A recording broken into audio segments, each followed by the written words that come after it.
Hello दोस्तों, मैं श्लोक कुमार, माय चैनल श्लोक क्लासेस। आज आपके लिए क्लास 12 सब्जेक्ट हिंदी है, जीवन परिचय है या साहित्यिक योगदान लेकर क्या है प्रोफेसर जी सुंदर रेड्डी। प्रोफेसर जी सुंदर रेड्डी के जीवन परिचय के बारे में चलिए चर्चा करते हैं। क्या है जीवन परिचय? जीवन परिचय: प्रोफेसर रेड्डी का जन्म आंध्र प्रदेश में सन 1919 ईस्वी में। कब हुआ था प्रोफेसर सुंदर रेड्डी का जन्म? 1919 ईस्वी में। कहाँ हुआ था? आंध्र प्रदेश में हुआ था। इनकी प्रारंभिक शिक्षा यद्यप संस्कृत और तेलुगु में हुई। जो इनकी प्रारंभिक शिक्षा थी वो किसमें हुई? संस्कृत और तेलुगु में हुई थी। एक बार अगर आपको स्क्रीनशॉट लेना हो तो स्क्रीनशॉट ले लीजिए। चलिए देखते हैं। तो आपको हमने क्या बताया?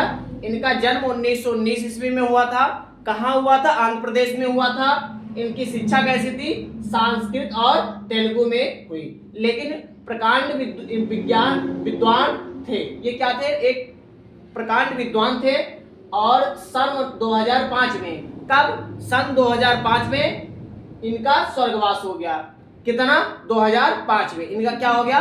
स्वर्गवास हो गया। कहने का मतलब मोस्ट इंपॉर्टेंट क्या पॉइंट? इनका जन्म 1919 ईस्वी में। किसका जन्म? प्रोफेसर जी सुंदर रेड्डी का जन्म 1919 ईस्वी में। कहाँ? आंध्र प्रदेश में। मृत्यु कब हुई? 2005 में। ये प्रारंभिक शिक्षा इनकी कैसी थी? संस्कृत और तेलुगु में हुई। नीचे क्या साहित्यिक योगदान में देखते हैं। साहित्यिक योगदान क्या है? प्रोफेसर जी सुंदर रेड्डी ने दक्षिण भारत की चारों भाषाओं, दक्षिण भारत में 4 भाषाएं बोली जाती है, आप ये जानिए। दक्षिण भारत में 4 भाषाएं बोली जाती हैं। दक्षिण भारत में चार भाषाओं। पहला क्या? तमिल, तेलुगु, कन्नड़ और मलयालम। कितनी भाषाएं दक्षिण भारत में बोली जाती है? मोस्ट इंपॉर्टेंट है, कभी भी किसी कंपटीशन में पूछ सकता है कि दक्षिण भारत में कितनी भाषाएं बोली जाती है? 4 भाषाएं। कौन कौन सी? तमिल, तेलुगु, कन्नड़ और मलयालम।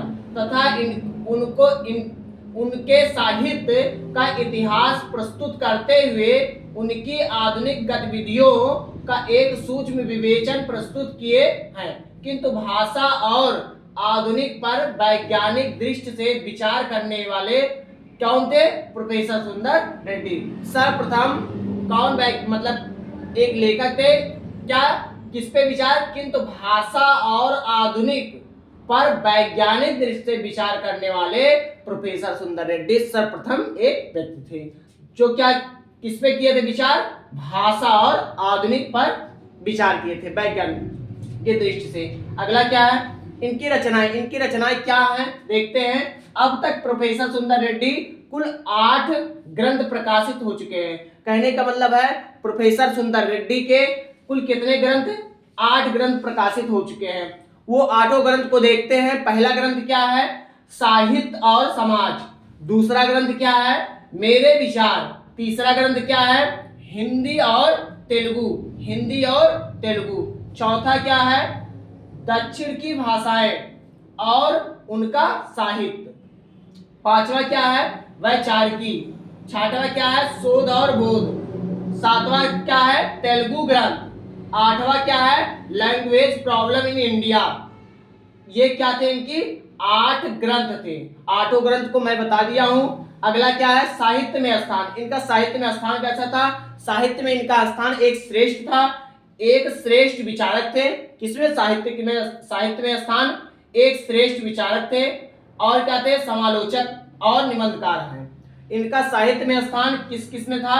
एक श्रेष्ठ विचारक के रूप में था, समालोचक और निबंधकार के रूप में इनका साहित्य में स्थान था। तो प्रोफेसर सुंदर रेड्डी का यूपी बोर्ड में काफी बार पूछा जाता है, मोस्ट इंपॉर्टेंट है, हर साल पेपर में आता है। आपको हम जीवन परिचय और या साहित्यिक योगदान या साहित्यिक परिचय के बारे में चर्चा कर चुके हैं। आचार्य हजारी प्रसाद द्विवेदी का भी और वासुदेव शरण अग्रवाल का और प्रोफेसर सुंदर रेड्डी का, जो मोस्ट इंपॉर्टेंट हर साल पेपर में आते हैं। अगर आपको समझ में आ रहा है तो चैनल को लाइक, सब्सक्राइब, शेयर जरूर करिए।